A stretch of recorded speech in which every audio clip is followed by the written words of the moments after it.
እንደ ባህር ንፋስና ማዕበል ሐሳቤ የሚወዛውዘኝ እንደ ቁልቁለት ወንዝ ትዝታይ ይዞኝ የሚጠፋ እንደ ልጅ ድርስ ምልስ እያልክ የማትጠይቀኝ እንደ አባት በአገር በወገን ባህል ያልዳርኩ ወግ ማረግህን ያላየው የጠገበ መንግስት አስተዳድሮ የፀጉሩን መመለጥ የጉንጭህን ጢም ማውጣት በፎቶ ብቻ ማዩ ወንድም አባት እናት ዘመድ አዝማድ እንደሌለው ብቻዬን በፈረንጅ አገር አንገት ደፍተህ የምትዞረው ብቸኛ ስደተኛ ከርታታ ልጄ ዋቆ አባገዳ ለጤናዬ እንደምን አለህልኝ እኔ እና እናቴ አታቱ መቼም ኑሮ ካሉ መቃብር ይሞቃል እግዚአብሔር አትሙቱ ብሎ ጉድ እያየን ቁጭ ብለናል። ልጄ ዋቆ ለመሆኑ ጤና እንዴት ነው? አንተ ላከው ደብዳቤ በቀደም ደርሶ ለእናቴ 2-3 ጊዜ አነበብኩላት። አብሮ የመጣውንም ፎቶውን አየንና አለቀስን። ጸጉሩ ገባ ገባ አለ፣ ጉንጭን ጢም ወረራ። ለመሆኑ ክረምቱ አሁን አለፈ ወይ? አንተና የአንተ መኪና ነጭ ጭቃ ውስጥ ቆማችሁ የተነሳችሁትን ላንጌሳ ፎቶ ባሳየው ነጭ ጭቃ አይደለም በረዶ ነው አለኝ። እሱ አሜሪካ ሄዶ ስለመጣ ስለዚህ ነገር ያውቃል፣ ማንበብ መጻፍ አይችልም እንጂ። እኔ ነጭ ጭቃ ልጄን ዋጣ ብዬ ሳወራ በረዶ ተከምሮ እንደ ጭቃ ይሆናል ብሎ አንጌሳ ሲነግረኝ ገረመኝ። ልጄ ዋቆ እውነት አሜሪካም ኢራብ ገባ እንዴ? ኢዛም እንደ ቦረና ከብት በረሃብ በድርቅ ያልቃል እንዴ?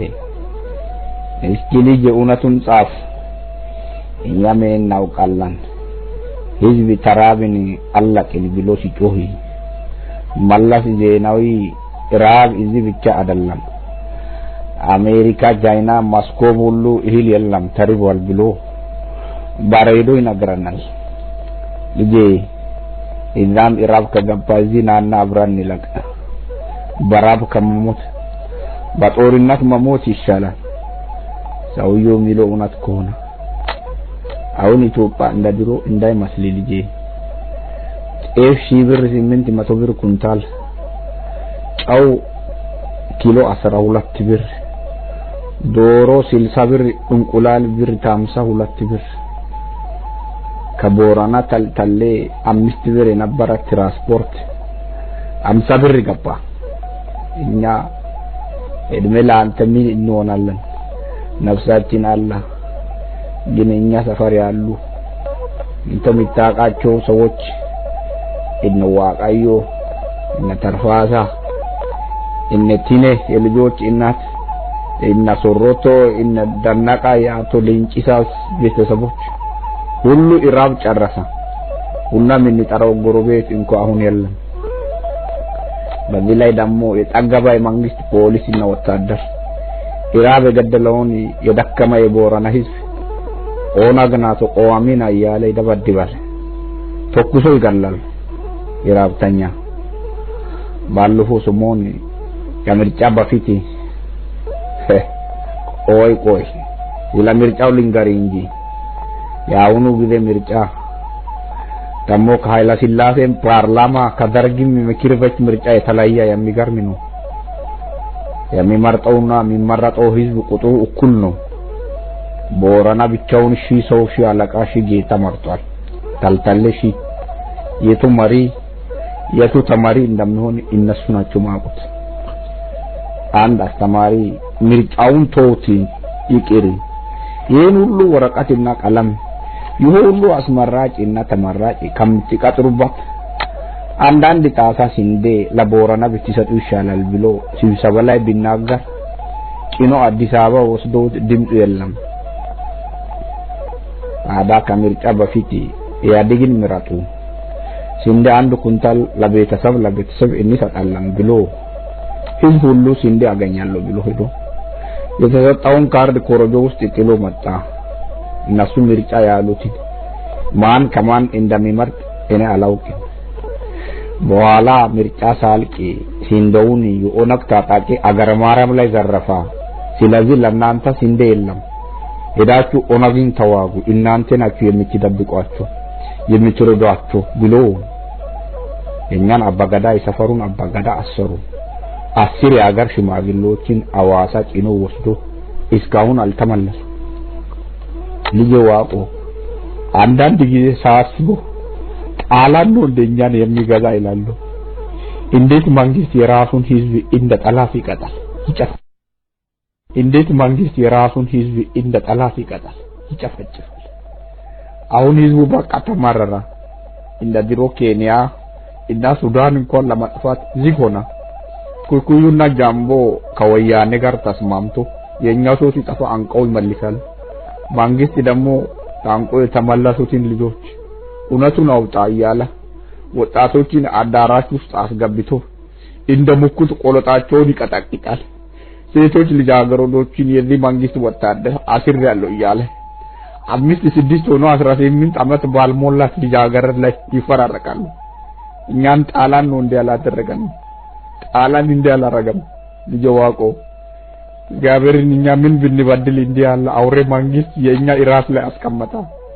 በቀደም አንድ የወያኔ ሹም ፈረንጆችን ቦረና ይዞ መጥቶ ህዝቡ እርዳታ አያስፈልገውም ለከብቶቹ ብቻ ማንኖ ከቀረበ ይበቃል ብሎ ተናግሮ ሄዳሉ።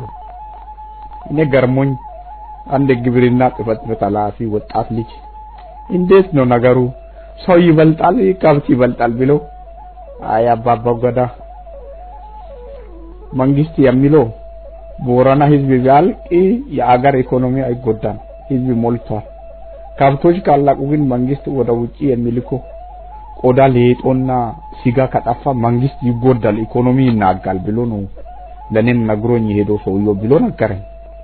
ይሄው እንግዲህ የኛ ነገር እንደዚህ ሆነ ከከብት በታች ሆነ የኛ ዋጋ ልጄ እንግዲህ አሁን ቁርጥህን እኛን ጣላን ነው የሚገላ። ዛሬ አንድ ሁለት ነገር ላንተ ነግራለሁ። ኦሮሞ ልጅ ቦረናን የሚጨርስ የጠገበ የወያኔ ወታደርና ባለስልጣን ብቻ አይደለም። ዛሬ በ150 ብር እየተገዛ በወንድሙ አንገት ላይ ጩቤ የሚመዝ በእህቱ አናት ላይ ጥይት አነጣጥሮ የሚፈኩስ አብሮ አደጉን ወንድሙን ጠቆሞና ጋልጦ ወይኒ ቤት የሚያስገባ ባንዳ ሶላቶ ወያኔ ሙንጣዚ እንደ አሸን ፈንቷል። ከወያኔ በላይ የነሱ ነገር አንጀትን ያቃጥላል። ለኔ እነሱና ወያኔ ልዩነት የለም ልጄ። ሌላ ዛሬ ላንተ የሚነግርህ ነገር እውነት ነው ልጄ። አንተ ተሰደህ በሰው አገር መከራ እያየ ለኛ ገንዘብ እየላክ የቦረና ንጉስ አርጋሃል። እኛን የምንበላው ሞልቷል። ቤታችን ሙሉ ነው። እዝጋር አንተን ሙሉ ያርግ። ግን ልጄ ዋቆ እኔ ሁሉንም አየሁ ሰማሁ። አገር የሚድሩ በራብ ያለቃ እኔ ኩንታል ጠፍ በሽብር ገዝቼ ቢበላ አቤን ደምደም ማለት ጀመረ። አንተም ትልከውን ላሲንቱ በጥሼ ይችላል። ይማ ልጄ ጅብ እንኳን የሞተ ጅብ አይበላም ወንድሙን። ወያኔ ኢትዮጵያ ወንድሙን እንደ ጅብ እየበላ አለኛ ጀግና የለም አለኛ ተኳሽ የለም አሉ አለኛ ወንድ የለም አሉ። ልጄ እኔ እንደገና ሊወለድና ወጣት ልሁን እንዴ? ከዛሬ ጀምሮ ያንተን ገንዘብ አልፈለግም። ቦረናም የሆነውን ሆናለሁ። አንተም በሰው ሀገር አንገቴን ደፍተህ አትኑር። ና ልጄ ና እነሱ ውስጥ ያለው ወንድነት ደም እኛም ውስጥ አለ። በጠላት እየተጨፈጨፍን እየተዋረድን ተንቀን ከምንኖር እዚህና በክብር አብረን እንሞታለን። ልጄ ዋቆ ሌላ የሚጠራው ደመላሽ ወጋን የለኝም። ፈረንጆችን ገንዘብና መኪና ሁሉ ይዘት እዚህና እኔ አባቴ ማቆ ሲዘምት ዚመት ሲለኝ ቡሹራዳ ነፍሰ ጡር ሚስቴን ትቼ ዘምቼ የዛሬ ኢትዮጵያን ሙሉ ኢትዮጵያን ላንተ አድርሻለሁ። ልጄ ናና የቦረናን ወጣት አስተምር። ወንድሙን በገንዘብ እንዳይሸጥ የሚከር ወጣትን ይሰማል። እኔ አንድ ነገር የሚያጠፋ ወያኔ ኢጣናትን መንገድ ላይ የሚገደል አውሬ ገድላይ ብትሞት ለቅሶ አልቀመጥም። ዘፍናለሁ፣ ፎክራለሁ። ልጄ ከዚህ በፊትም ላንተ ነግሬያለሁ። እናንተ ፈረንጅ አገር ሄዳችሁ ጉራጌ፣ ከምባታ፣ አማራ፣ ኮንሶ፣ አደሬ፣ ሲዳማ፣ ኦሮሞ እየተባባላችሁ ስትተቻካችሁ ስትነጋገሩ ስትጽፉ እኛን ወያኔ ደመላሽ እንደላለው በየመንገዱ ይደፋል እንደላሉ የኢትዮጵያ ልጆች ሁሉ የኔን ደብዳቤ አንብብ፣ ለሁሉም አንብብ። አበገዳይ እንግሊዝ አፋያው ቂምብለ አትናቅ ተልተሌ ቀኛዝማች ነጋሽ ሶኔሳ ዘመድ ከእንግሊዝ ባየር ቆርጦ መጥቶ ወረቀት ጽፎ ወጣቱን ሲላስተማረ ተልተለን ወያኔ ፈርቷል። ይጀዋቆ የነሱ ጣት ብቻ ነው እንዴ ጥይት የሚተኩሰው? የነሱ ጠመንጃ ብቻ ነው እንዴ የሚገለው? እነሱ ብቻ ናቸው እንዴ ጀግና ወንድ? እነሱ ብቻ። በቃ ከዛሬ ጀምሮ ለኔ ገንዘብ አትላክ። ተልተሌና ሲዳማ ልጆች በኮንጎ ሙኒሽር የወያኔ ወራበሎች ጋር እየተጋፈጡ ናቸው። የኔን ብር ለነሱ ሲት ና ልጄ እዚና እኛን መጫወቻ ከመሆን አድን። የኔን ለቅሶ ለሁሉ ፈረንጅ ሀገር ላለ ሁሉ ንገር። እግዚአብሔር አንተን ለአገር ያፈር ያብቃ። ደህና ሁን ልጄ። አባቴ አባገዳ ጉዮ